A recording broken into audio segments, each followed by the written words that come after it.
Welcome back to Loyalty Leaders Podcast. I'm David Feldman, Chair of Loyalty Summit, and I'm joined today by Nik Laming, who shouldn't be too much of a stranger to most of you, as he has been on the podcast before, guest hosted a couple of them, and no stranger to our Loyalty Summit events. Nik, how are you, and where are you in the world today?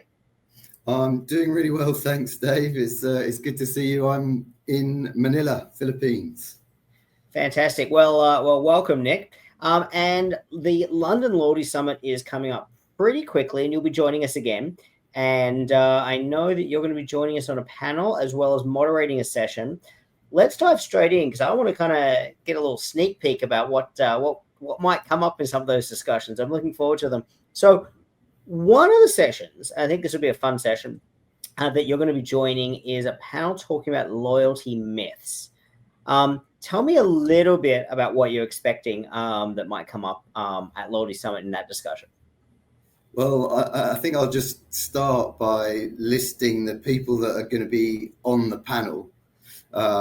We've got Phil Gunter, Louise Marples, Dave Canty, Alan Lias, and it's moderated by Ian Pringle.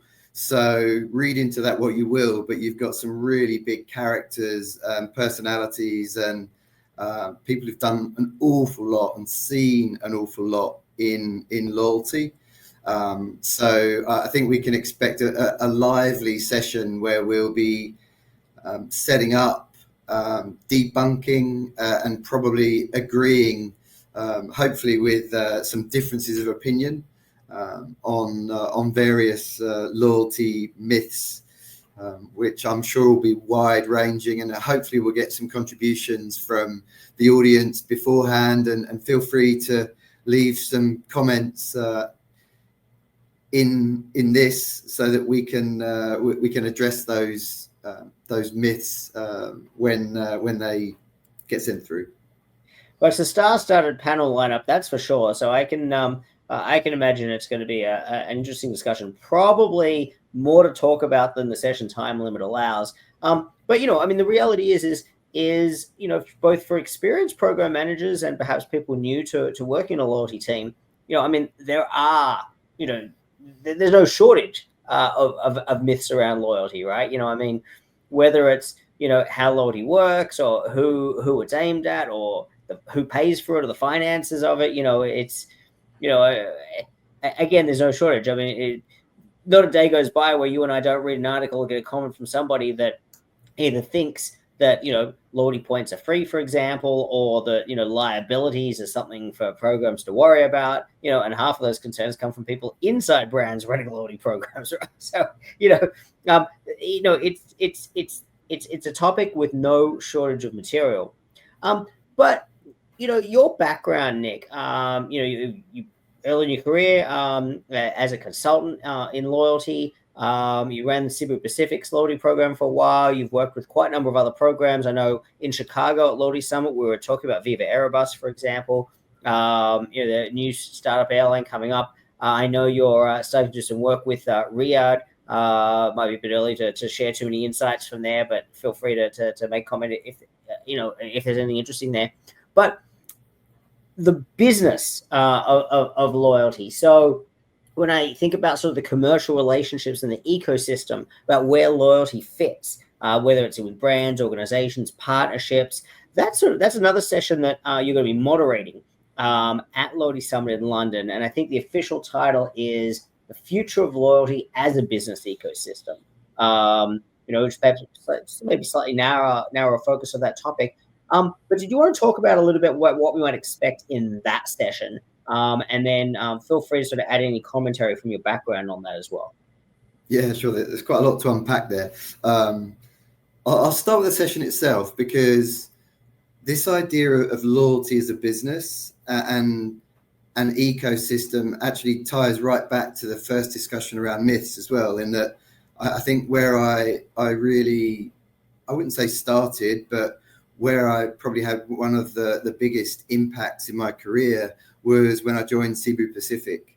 And one of the loyalty myths is that loyalty programs are no good for low-cost carriers. And Cebu Pacific is a very successful low-cost carrier. or ultra low cost. And what we did is we built an ecosystem of partners that meant that we were able to attract a larger audience because we had a greater share of life of that audience that otherwise, if they were only traveling 1 or 2 times a year, wouldn't be attracted to a loyalty program. And we were able to fund that loyalty program and make it self-sufficient, and ultimately it becomes a profit generator and a revenue generator for the airline. So it really debunked the myth that A, loyalty programs are costly, B, that they're not suited to low-cost carriers, and that was a real experience that I think we're seeing a lot more of now, where airlines especially and hotel groups and other businesses are looking beyond their traditional financial services partners into other sectors, and trying to build ecosystems and really treat loyalty as a business. And that's also a way that loyalty programs can become more accepted and get more focus from CFOs and CEOs when they're not just treated as a thank you to good customers, and we're giving free flights to people that probably would be traveling with us anyway. You're an expensive parasite sitting on the business. It changes that perception because you've got real revenues coming in from outside the business that are easily measurable, and the program and that part of the business becomes accountable and starts to get taken a lot more seriously. So yeah, there's lots in there, and Viva Erebus is probably the next generation from Cebu Pacific. I started the Cebu Pacific program 10 years ago now. And a lot of the principles that are in that remain true. I think that's maybe another myth that we'll touch on, is that somehow human nature has changed and that people are completely different today than they were 10 years ago. Well, they're not. Humans haven't changed that much underneath. The way that we execute programs and what we understand in their behaviors maybe has changed, but the principles that loyalty programs are built on sustain. And that's the reason that they're still popular today in various shapes and forms. So I think that there's going to be an awful lot to speak about, both on the business ecosystem side of things and on the loyalty myths. And when it comes down to Riyadh Air, I haven't been there long. I've come in to support a really great team led by Kim Hardiker, who many of you will know from her days at Etihad. And all I can really say is that they're doing some really exciting stuff. It's great to be a part of it, and you'll see much more coming from them soon, I'm sure.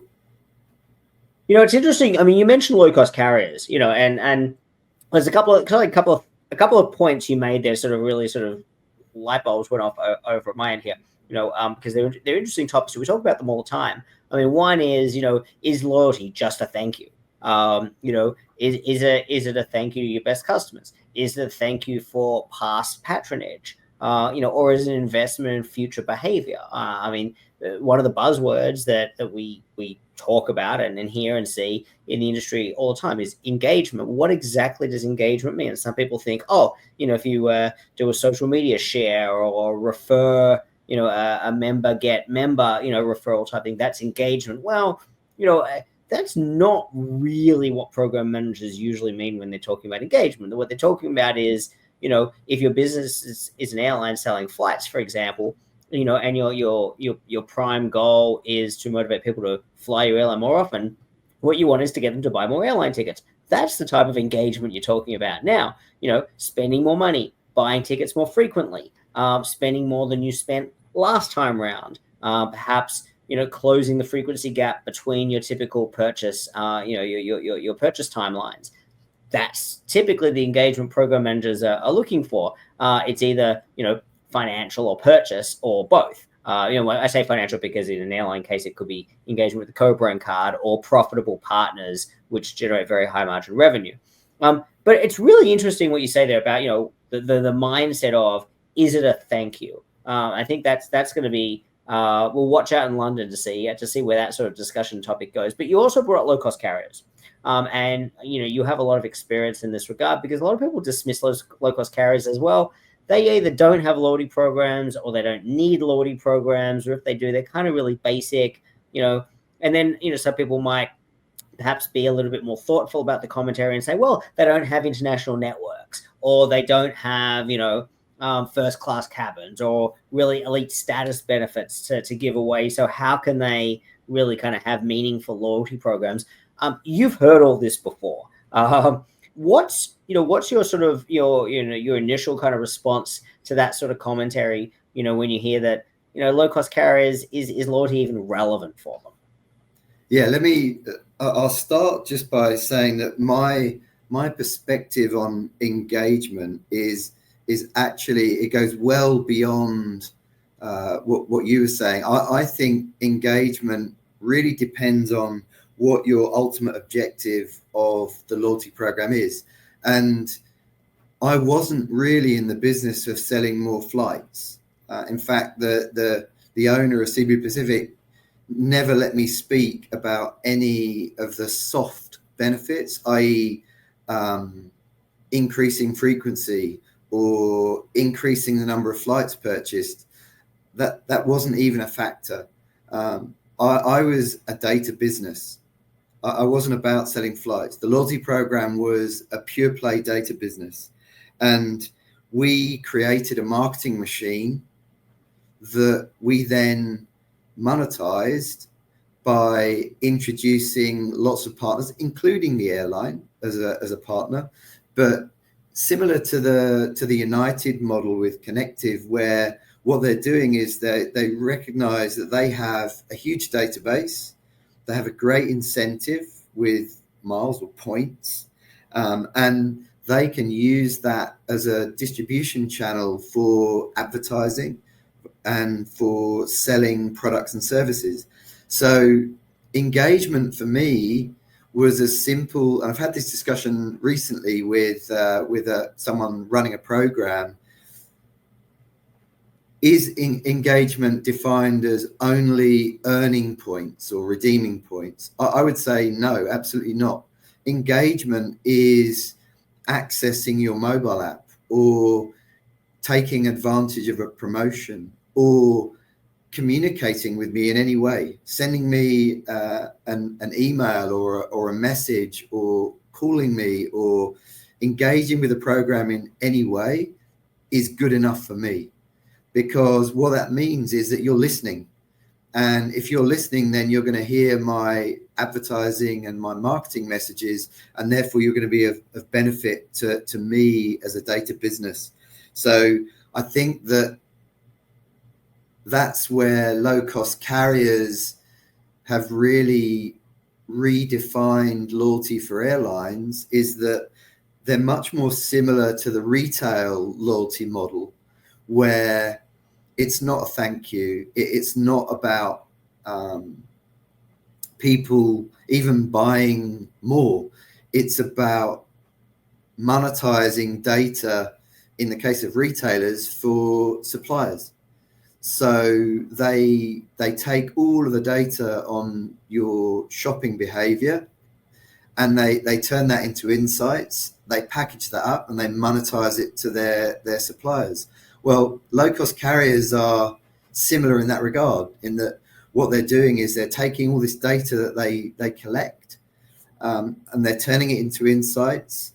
They're turning it into opportunities for partners to market to these large bases, using points as an incentive to sell those products and services. So I think the business model of loyalty has really shifted away from this, it's a thank you for your top 10% of customers who are in the elite tiers of an airline, through to a much broader audience who may only engage with the airline flying once or twice a year, but they're engaged with other parts of the loyalty program every week or every month. And by increasing that sort of share of life, you're becoming much more relevant, and people are engaged with the loyalty program. Now, the reason for that may well be the flight reward at the end of it, but yeah, it's your objective that really governs how you should define engagement and success for a loyalty program. I mean, it's a challenge, isn't it? Is what's the measure of success? And if you put your consultant hat on, I mean, we all of us sort of, on the consulting side of the table. I mean, we have this challenge with every client, with every brand, right? It's one of the first questions.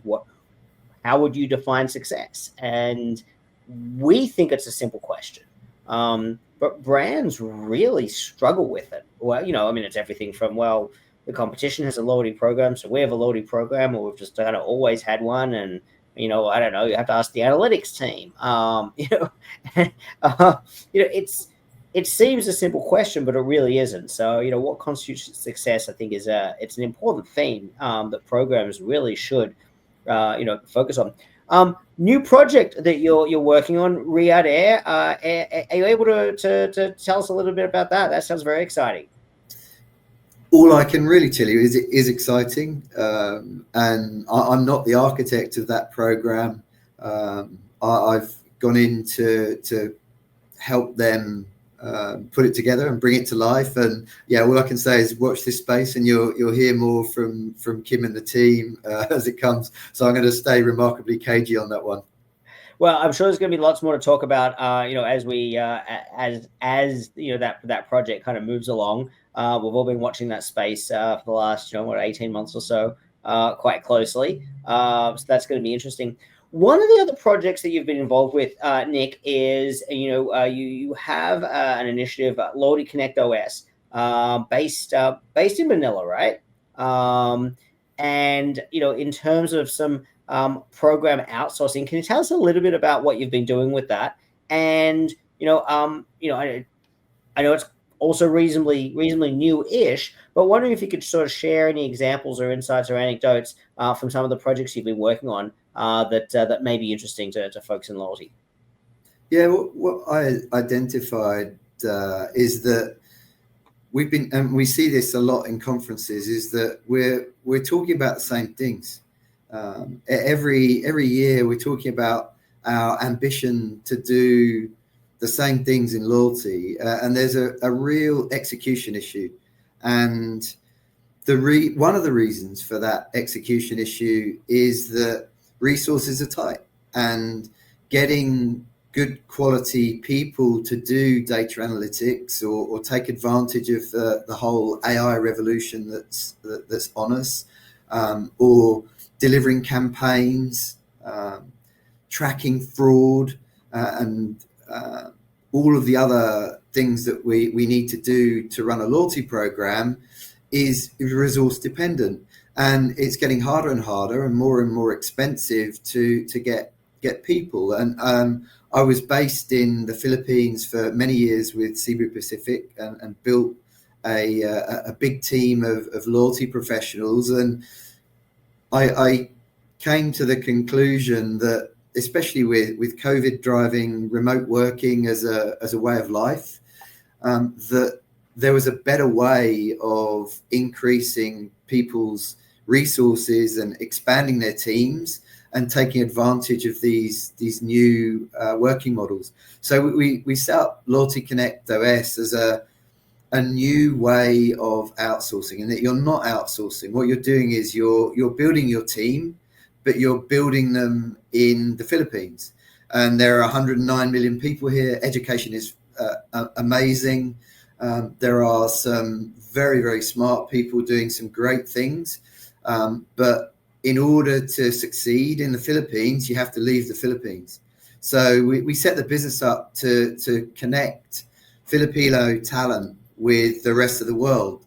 where they can work remotely, they can work from home, and try and close this execution gap. And it's a double-edged sword, really, in that it works well for the brands, but it also works well for the person who's built some great experience in co-branded cards, has a young family, but really doesn't want to leave the Philippines and leave the kids with her mother-in-law for extended periods, so that she can pursue a career in loyalty. So yeah, it started as an experiment, and it's been pretty successful in that the business focuses on loyalty data and digital, but we have a partner that in ConnectOS, which is the back office. There's now about 1,800 staff, and so yeah, it's proving to be a successful model. Businesses like it, and yeah, it's working well. Very, very different to everything else I've done, but yeah, that's the story of Loyalty ConnectOS and trying to close that talent gap.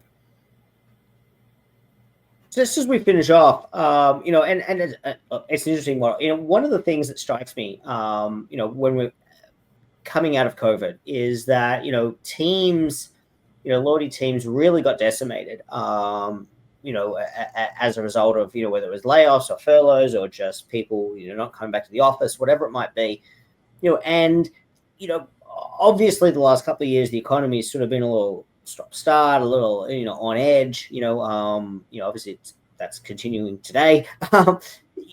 So we haven't seen this sort of wholesale, you know, re-ramping up, coming out of COVID, that perhaps during the middle of the pandemic, everybody sort of expected that we're going to come out the back of the pandemic, everything's going to reinvest and ramp up, and the sort of the economy sort of feeling a bit half pregnant kind of on a global level, you know, has sort of not resulted in that. But if you're the head of a loyalty program, you still have the challenge of doing everything you were doing before, if not more, but with half the team. And, you know, it's not just about people working more hours or doing more work to, you know, so that you can do the same with less people. It's, you actually are missing a lot of those skill sets that you need on your team, because you haven't been able to get your headcount back to where you've wanted. And even where you have been able to, from a budgetary point of view, you haven't been able to find the right people. So this is a challenge, and this is a challenge in every program around the world right now. And it's continuing. So it's interesting. I'm interested in, you know, continuing to have the conversation with you in terms of, you know, how you see that sort of fit in, you know, and sort of the results and some of the initiatives and projects and engagements that you're seeing from that perspective as well. Moving on, as we sort of finish up our last couple of minutes, sort of state of the industry right now. You know, we've seen, you know, we had a few years there where we had this, you know, this transatlantic, you know, fare war, you know, with a lot of talking about low-cost carriers and all the rest of it. There was always this interesting question about where loyalty was going to fit into that. You know, we've seen the expansion of, you know, dynamic award redemptions, the elimination of, you know, static redemption tables with airline frequent flyer programs, things like that. At the same time, you know, the money train for co-brand cards, whether it's in the US or it's Australia or Europe or Canada, wherever it might be, you know, that keeps rolling. At some point, there is a saturation. You know, for example, we look at the Australian market. You know, whereas, you know, a quarter of all credit cards are co-brand cards of either, you know, Qantas or Virgin Australia, for example. In terms of where the industry is right now, have frequent flyer programs sort of lost their, you know, some of their luster, some of their appeal outside of regular business travelers or the people that sort of, you know, like to kind of play the mileage game? You know, and whilst the average consumer might have an airline mileage earning credit card, for example, in you know, in many markets around the world, you know, are they particularly going out of their way to consolidate their share of wallet to one carrier? I mean, do you have a take on this at all, or is it just, hey, it's the same as it was the year before, the year before, the year before, and, you know, it just looks a little different? I think there has been a shift, and I think one of the biggest shifts has been this move away from this idea that frequent flyer programs are all about the distance that you fly. So there's been a shift, and it's quite a natural shift to, well, how much you spend is a pretty good proxy for how good a customer you are. Therefore, I'd like to reward you based on what you spend with me rather than the number of miles that you fly on an aircraft. So with that shift, there have been winners and there have been losers. And I think the losers have been some of these road warriors and people that fly an awful lot. And I see articles, which is quite interesting, from the UK on, I've lost my gaming that I was able to do when I used to be able to fly here, here, here, and here on a cheap ticket and get status for it. And then in the very next breath, they're talking about sustainability. I think that this is a natural progression, and this idea that these loyalty programs, these frequent flyer programs, have lost their luster. I wouldn't necessarily say that. I think that they've changed, and they're rewarding people for different things, and they're maybe more thoughtful now than they used to be. And I think they're moving in the right direction. That there is a big danger, though, that underneath, the CFO is tearing all the value out of the loyalty program, and it's thinly veiled as program changes for the better. So there is a danger that they don't just lose their luster, but they lose the very heart that makes them tick.